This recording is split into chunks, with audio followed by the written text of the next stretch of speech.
சொல்லியிருந்தான்ப்பா, காகிதம் பொறிக்க மாதிரி இருக்கு அப்படின்னு சொல்லியிருந்தான். அப்படிதானப்பா? பாப்பா, அத காகிதம் பொறுக்கி மாதிரி இருக்கின்றது அப்படி சொல்லக்கூடாது. டோடா மூஞ்ச பத்தியா காகிதம் பொறுக்கி மாதிரி இது அப்படி சொல்லணும்.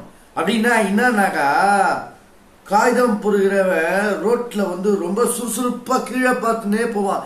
எய்தாப்புல கார் வருதா, பஸ் வருதா, லாரி வருதா, நடந்து வராங்களா எதையுமே கண்டுக்க மாட்டான். ரோட்ல குப்பை எங்க இருக்குது, அதுல பாட்டில் இருக்குதா, காகிதம் இருக்குதா, இதை மட்டும் தான் பார்ப்பான். பக்கத்துல அங்க பையில தங்கமே இருந்தாலும் கோல்ட கவனிக்க மாட்டான்.